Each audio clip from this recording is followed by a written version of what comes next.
Pendant 2 mois, les rues se sont vidées. Dans le désert des villes confinées, on les a remarqués, enfin. Ils sont chauffeurs de bus, primeurs, éboueurs. Ça va? Ou encore caissières. Il y a des clients qui arrivent ici qui disent merci d'être là, merci de venir travailler. Ça fait quand même plaisir. Ça fait vraiment plaisir. Le confinement n'a pas changé leur vie. Ils continuent de sortir travailler tous les jours. C'est parti. En espérant ne pas croiser le coronavirus. J'ai pas la psychose de dire oh là là, attention, c'est dangereux là ce que je fais et tout. Non, j'y pense pas. Ils étaient invisibles, on les appelle désormais les héros. Vous vous sentez comme ça? Vous vous sentez un héros? Normal. Je me sens normal. Ils continuent par nécessité ou comme une évidence. Moi, j'estime que c'est mon devoir de conduire les gens. On va dire que je me sens utile pour la lutte contre le Covid-19. Ils s'appellent Katib, Nordine, Marie et Jacquelina. Nous les avons suivis le temps d'une journée de travail en plein confinement.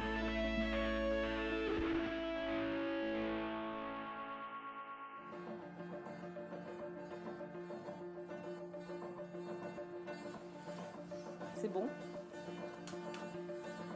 Départ pour Rungis, équipé. J'ai plus qu'à prendre mes gants dans le camion. C'est une boîte de gants conçue pour. C'est Marie qui se lève la première. Il est à peine 3 heures, la voici déjà sur la route. Marie est primeur. Elle achète des fruits et légumes pour les revendre. Depuis le 17 mars, elle fait partie de cette armée de l'ombre qui ravitaille les Français. En région parisienne, tout commence toujours à Rungis. C'est pas évident. C'est bon? Marie vient ici depuis 30 ans. En ces temps de coronavirus, la journée commence comme d'habitude, ou presque. Petit café du matin. Là, je me suis levée à minuit et demi. Ah oui. Oui. Je suis une fille, hein, déjà. Bon, je me lève, ma douche, machin. Maquillé, tout ça. Tu peux. Bon, on met pas de rouge à lèvres, maintenant, ça sert à rien. Il y a moins de monde, ça n'a pas changé. Non, il y a beaucoup de monde. Vous allez voir. Là, il est tôt, je viens tôt pour avoir une place, justement, parce qu'après, si je viens trop tard, je ne peux pas me garer. Donc, voilà. Maintenant, j'ai plus qu'un camion. D'habitude, je viens avec 2 camions. Donc, mais bon. C'est compliqué, vous allez voir, pour avoir la marchandise et tout, c'est plus, on ne choisit pas, on nous prépare les commandes, donc voilà. Vous allez voir, c'est compliqué, il y a des barrières et tout. Une grande partie de la France est à l'arrêt, par Rungis. Le plus grand marché du monde est en pleine activité. Il faut bien nourrir les Français confinés. Il y a bien sûr quelques signes de la crise, les masques, les barrières. Bonjour. Ça va? On ne touche plus les produits, on ne choisit plus sa marchandise. Ça, on n'avait pas tout ça avant. Mais ce qui change, surtout, ce sont les prix. Ils se sont envolés. 1,50 € à peu près, en plus du kilo de certains articles. Donc, mais bon, on n'a pas le choix. 9 €. Et le melon, 6. 6,50. Ouais, ça, je vais mettre ça à mes clients en extra. Ouais. Qu'est-ce Voilà. qui a changé là pour vous, monsieur, depuis le début du coronavirus? Qu'est-ce qui a changé pour moi? Concrètement, le travail en lui-même, il a un petit peu changé, mais sinon, on bosse toujours autant. Les marchés qui sont fermés, les magasins bossent beaucoup plus. Donc finalement, ça fait la balance et on bosse autant. Il y a juste le manque de marchandises qu'il y a. On a un gros problème de réapprovisionnement, tout ce qui est la marchandise par avion. Ça, c'est un gros souci. Donc, ce qui fait que tout ce qui est par bateau, les prix augmentent, tous les produits qui sont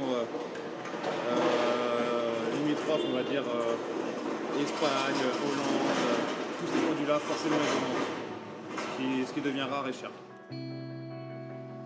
D'habitude, Marie vend sur les marchés et au restaurant. Des lieux qui sont désormais fermés. Alors évidemment, elle achète beaucoup moins, presque au détail. Voilà. De patates douces. La moins chère, c'est 2,20 €. Bon, bah, mets-moi ça, hein, c'est pas grave. Hein. Une. Ça me fait un peu drôle d'acheter 2-3 colis, c'est tout, mais bon. Parce que là, les restaurants, tout ça, c'est fini. C'est fini. Donc avant, j'achetais beaucoup des 15 sacs de pommes de terre et tout. J'achetais beaucoup de quantité, mais bon, ils le savent, hein, donc voilà. On a hâte que ça revienne à la normale, mais bon. Voilà. Merci Laetitia. Et puisque ses clients ne peuvent plus venir à elle, c'est elle qui va aller chez eux. Tous ces cajots vont être livrés à domicile. Marie a réinventé son métier.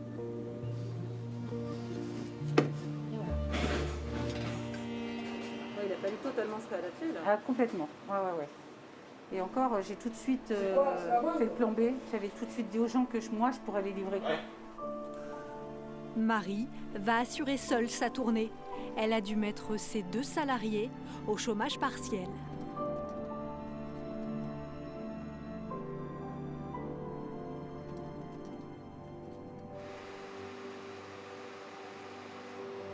Le deuxième à se lever, c'est Nordine.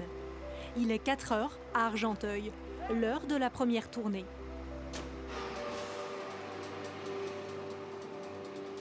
La ville dort encore quand Nordine prend les commandes de son camion. Il est chauffeur-ripper, autrement dit éboueur. J'arrive au dépôt à 3h30, je me prépare. Chaque matin, ils nous donnent le produit pour les mains et le produit pour des camions. Et voilà. Et les gants, les masques. Et je démarre le premier tour, le premier circuit. On est les rois dans les roues. Il n'y a que nous, on croise tout le temps la police. Il n'y a que nous, la police le matin. Il n'y a personne d'autre. Et les rois du petit matin ont du boulot. Jamais ils n'ont vu autant de poubelles alignées. Les Français sont chez eux toute la journée, alors les déchets s'accumulent. C'est mathématique.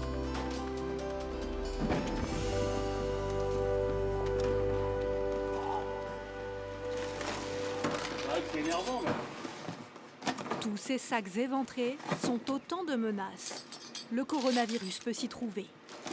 On essaie de ne pas l'attraper, mais bon, si on l'a, quoi, je veux dire. Il y en a, ils ne travaillent pas, ils l'ont. Donc, ça peut m'arriver. Hein.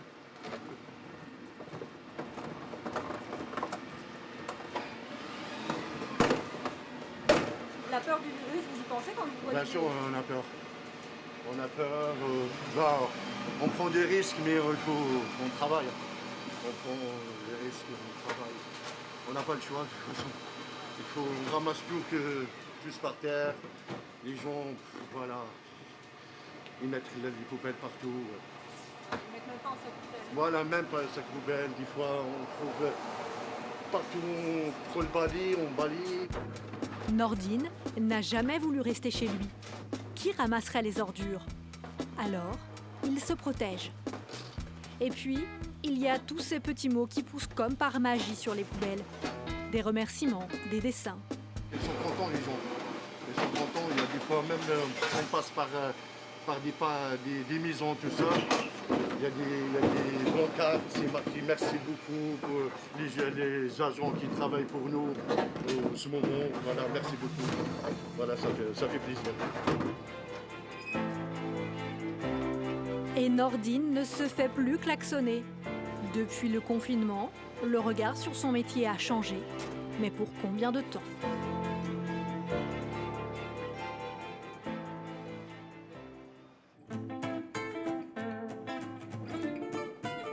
À 7 heures, Paris s'éveille. C'est l'heure des livreurs et des employés de supérette. Ils ont intégré de nouveaux gestes pour se protéger, presque une routine. Le directeur du magasin doit veiller sur ses salariés et au respect des règles de distanciation par les clients. Derrière son rideau de plastique, voici Jacquelina. Si on lui avait montré ce décor il y a 2 mois, elle n'y aurait jamais cru. Vous êtes bien caché là? Oui, on est bien cachés, franchement. Là, on ne craint plus rien. C'est nécessaire? Oui, c'est très important même. Parce qu'on se sent plus en sécurité avec tout ça. malgré le masque, les gants et tout ça, plus ça fait, on se sent mieux. On est plus protégé. Oui, de loin, ouais. Ouais, on est bien. Jacquelina est protégée derrière son écran de plastique et pourtant, jamais les clients n'ont fait autant attention à elle. Madame continue à travailler. Oui, elles sont courageuses. Parce que sinon, comment on ferait de l'autre côté aussi pour se nourrir, ça serait plus compliqué. Mais non, bien, on fait avec. Ça vous fait 13,18 €, s'il vous plaît. Des clients, des petits mots sympathiques pour vous. Oui, oui, il y a des clients qui disent merci d'être là, merci de travailler, ça fait plaisir. Ça remonte plus le moral, ça donne plus envie, quoi. De savoir que vraiment on fait du bien là. Bonjour. Ça va? Voilà. Ça va, merci. Quand on voit des gens qui prennent des risques, qui travaillent, voilà, on essaye d'être avec eux, de les assister, de les aider, d'être gentils. Non, mais elles sont plus exposées que nous, hein. J'ai pris ma douche ce matin. On se lave plus. Ce client a repéré le micro de LCP. Il en profite pour faire passer un message. Les députés, ils sont souvent un peu loin. Ils veulent revenir à l'Assemblée, c'est bon signe. Ils veulent que la démocratie s'applique. Qu'elle s'applique dans le bon sens, au service des gens. Payer mieux ces gens-là, par exemple. Le boulot d'une caissière, c'est... Tout le monde s'en fout. Tout le monde s'en fout. Ils veulent juste faire des courses, qu'elle passe à la caisse, que ce soit fait vite et tout ça. Et ils n'ont jamais vraiment valorisé une caissière en temps normal.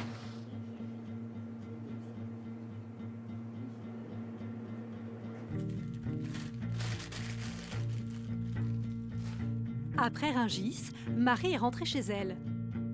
À première vue, on pourrait croire qu'elle joue à la marchande, toute seule, dans son garage.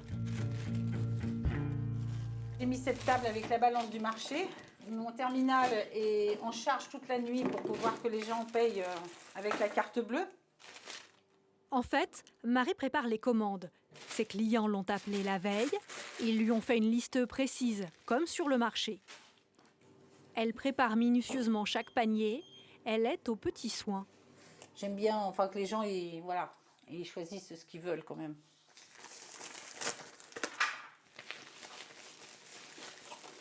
Voilà. Là, c'est une obligation pour vous de continuer à travailler.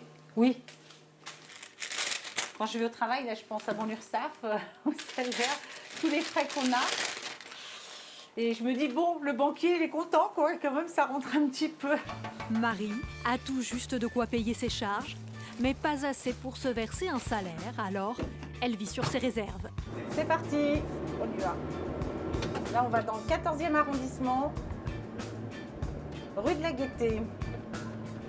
Marie a intégré les gestes barrières. Ce n'est pas très convivial, mais il faut vivre avec. Les gens, ils font très attention, même s'ils me voient, ils restent loin, ils ont très peur quand même. Hein.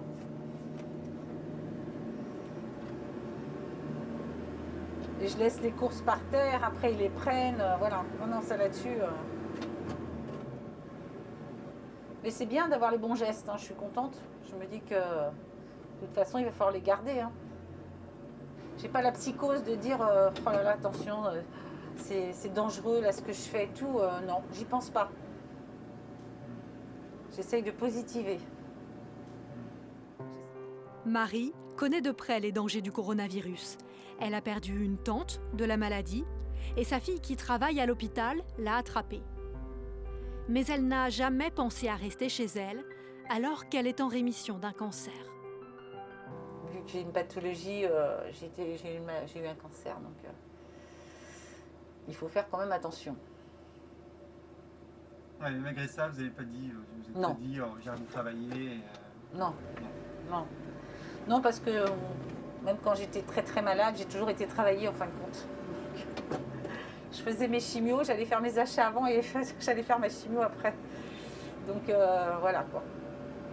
Je suis assez battante. Quand je peux le faire, je le fais. Pour cette livraison, direction le boulevard Edgar Quinet, avec une émotion particulière et beaucoup de nostalgie. Marie est à quelques pas seulement de son emplacement sur le marché. Je suis juste devant le café L'Opportun. Les brasseries l'Odessa, Pinocchio, c'est des brasseries que je sers d'habitude, très bons clients. Et que là, j'ai plus puisque c'est fermé, quoi. Ça vous fait drôle de passer devant? Ah oui, ouais, franchement, oui. C'est tellement d'habitude animé et tout. Les chaises sont sorties, il y a des gens qui boivent déjà leur petit café. Quand il fait beau comme ça, en terrasse déjà. Donc, ouais, c'est sûr que ça fait beaucoup de bien. Bonjour tout le monde. Voilà, merci beaucoup. Voilà, 57. Ça, c'est des choses fragiles, hein, d'accord? Ok, Voilà. on va se régaler. Et je vous ai mis une petite menthe en cadeau comme d'habitude. C'est trop mignon. Voilà, heureusement qu'elle est là. Nous week-end. Ah là là, si elle n'existait pas, il faudrait l'inventer. Allez, à la semaine prochaine. Oui, merci. Bonne journée pour vous. Merci. Bonne journée, madame. Marie doit déjà reprendre la route. Une vingtaine de clients l'attendent. Souvent de très fidèles, des connaissances qui sont presque devenues des amis. C'est une cliente qui vient régulièrement sur le marché, qui a hâte que le marché revienne. Bonjour. C'est ça, oui, c'est ça. Regardez. Voilà. Désolée, j'ai pas eu le temps d'aller chez coiffeur. Ah oui. Donc ça, c'est pour les gens pour qui vous faites les courses. Voilà, il y a le ticket, vous voyez, regardez comme ça. Et ça, c'est les vôtres. C'est Voilà. merveilleux d'avoir ce système. C'est la meilleure marchande de primeurs du marché où je vais toutes les semaines. C'est gentil. C'est gentil. Cette mise en place de ce service est merveilleux. Heureusement qu'elle est là, parce que décidément les fruits et légumes des grandes surfaces, c'est pas pareil. Hein. C'est joli, ça n'a pas de goût. Voilà. Et il faut faire travailler tous les producteurs. Les petits commerçants, voilà. Les petits commerçants, Oui, c'est tout ça. à fait. C'est bon, vous pouvez prendre le premier et la carte. Voilà. Merci. Bon, ben, bonne journée à vous tous. Hein. Merci beaucoup. Sous les masques, on devine la chaleur des sourires. J'aime rendre service aux gens, c'est... Non, c'est dans moi. C'est... Voilà. Ça s'explique pas. Voilà. Donc pas d'inquiétude pour vous, pour votre santé. Non, pas d'inquiétude. Non. Je pense pas à ça. Voilà. Je croise les doigts quand même. Je me dis, j'ai peut-être une bonne étoile. Voilà.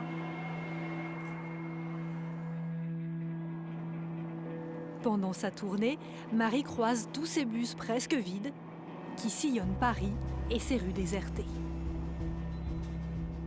Nous sommes allés à la rencontre de l'un de ses chauffeurs, Katib. Il a 8 ans de métier et comme Jacquelina, il n'aurait jamais imaginé ce cadre de travail. Un bunker autour de son poste de conduite. Il est totalement isolé. C'est une vitre anti-agression, elle fait barrière quoi, en fait. Voilà. Donc là, vous êtes bien protégé. Oui. Non, c'est bien, on est bien protégé. Moi, je trouve. Plus le masque, plus les vitres, plus les 1 mètre de distance, on est très bien protégé. Et son bus est presque vide. Katib compte ses passagers sur les doigts d'une main. Depuis le début de mon service, j'en ai pris quoi, 3, 4, pas plus quoi. Il y a 4 mois, Katib conduisait ce même bus pendant les grèves. Un bus bondé, il avait dû faire face aux bousculades, au stress. Le contraste est saisissant et cela lui semble désormais bien loin. Il n'a jamais arrêté de conduire son bus et aujourd'hui, il est encore plus motivé. Certains font un petit mot pour vous quand ils vont dans le bus. Oui. Bah, qui me remercient d'être là, parce qu'ils disent que grâce à nous, ils vont au travail. Par exemple, tout à l'heure, j'ai pris des infirmières que j'ai déposées à l'hôpital Georges Pompidou. M'ont remercié d'être là et m'ont remercié pour les navettes. Vous vous êtes pas posé la question de venir travailler, pour vous c'était... Non, c'est normal. C'est normal. Vous posez la question par exemple aux médecins, aux infirmières.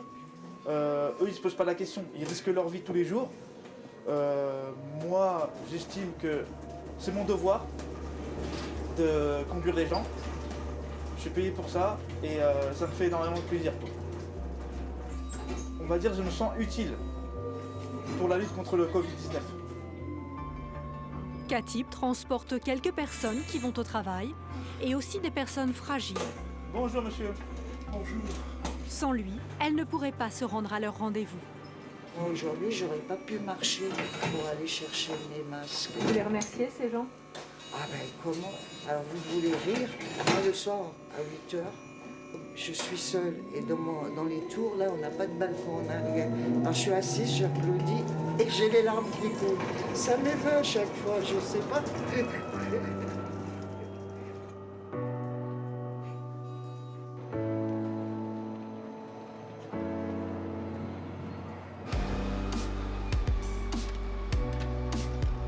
À Argenteuil, Nordine finit sa tournée. Les uns après les autres, les camions rentrent au dépôt, prêts à être lavés et désinfectés. Et cet équipage a ramené un grand panneau de remerciements peint par un enfant du quartier. Comme un trophée, une récompense pour leur travail. Avant le coronavirus, ils n'avaient jamais reçu de telles attentions. Ici, au dépôt, Nordine et les autres partagent les petits mots, les dessins, l'occasion de les immortaliser, surtout quand on leur dit « vous êtes nos héros ». Ça fait plaisir pour nous, tout le monde, pour tous l'équipe qui travaille à Azur. Vous vous sentez comme ça? Vous vous sentez un héros? Normal. Normal. Je ressens normal, comme tous mes collègues. Avant de rentrer chez lui, Nordine se change. Pas question de ramener des vêtements qui pourraient être touchés par le virus à la maison. Et sur le pas de la porte, il enlève ses chaussures. En 2 mois, c'est devenu un automatisme. Voilà, on met les chaussures par rapport au coronavirus, pour qu'on ne rentre pas les microbes à la maison. Depuis le confinement, sa femme s'inquiète pour lui. Elle a peur qu'il tombe malade, alors il la rassure. Et il partage avec elle ce qu'il vit en tournée, les remerciements, les encouragements. Il est fier de lui montrer le dessin reçu aujourd'hui. Voilà. Chaque fois, il me dit, voilà, il me remercie, il me met des petits mots de remerciement. Voilà, merci. Voilà. Merci beaucoup. Cet enfant a même dit que les Émorques, c'était des héros. Bah oui, c'est comme des héros en fait. Hein. Ils sont là en première ligne pour pouvoir être là pour tout le monde, quoi. Ça vous fait du bien qu'il y ait enfin de la reconnaissance pour le métier de votre mari? Quand même, oui. Pour tous, la priorité, c'est de protéger leur famille. Alors chez Jacquelina aussi, on a mis en place un nouveau rituel. D'habitude, les filles, je les demande, au début, ils venaient toujours vers moi. Donc, j'ai stoppé. Maintenant, ils ont compris, genre, je rentre. Tant que je n'ai pas lavé les mains, débarrassé mes affaires, et ils ne doivent pas s'approcher. Donc, je crois que ça y est, là, ils ont compris. Pour le bisou, j'ai fait le visage. Tout là. Pendant que Jacquelina passe par la salle de bain, Elina et Dainira attendent patiemment. Voilà. C'est comme ça se passe. Alors, maman, elle est obligée d'aller travailler? Oui. Mais moi, je veux pas qu'elle travaille, je veux pas qu'elle attrape le coronavirus après.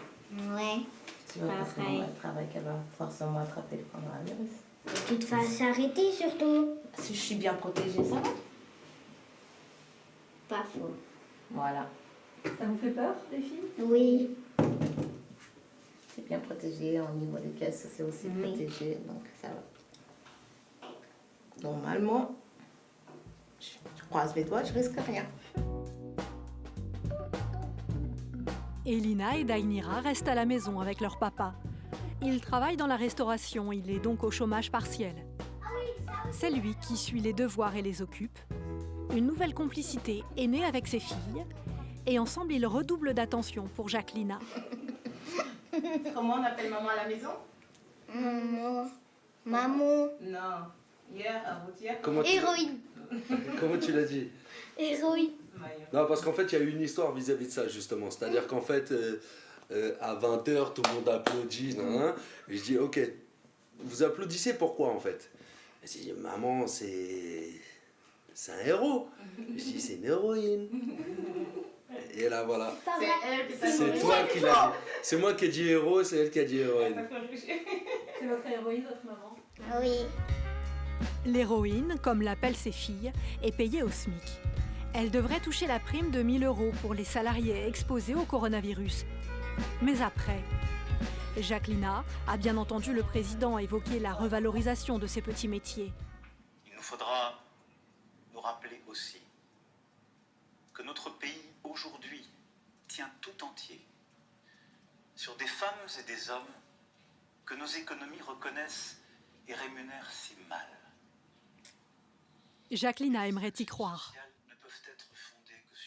Il faudra vraiment qu'ils reconnaissent après, quoi. Il ne le fera pas. Bah, il ne fera pas, il n'a pas les moyens de le faire. Bah bon, ça tient qu'à lui, pas qu'à lui, hein. Ça tient à tout le monde, en fait. De reconnaître un peu plus les travaux des autres, donner plus de valeur les travaux des autres, quoi. Chose qui n'a jamais été faite. Il est 20h. Il est 20h. Alors, je veux mon bisou aussi qui va avec. Avec tout le monde. Il est l'heure de dire merci aux soignants et à tous ces invisibles, comme Jacquelina, Katib, Marie ou Nordine. On pouvait être sur le balcon et faire un boucan pas possible. Et voilà. Ces travailleurs de l'ombre qui ont permis aux Français de mener une vie presque normale pendant ces longues semaines de confinement.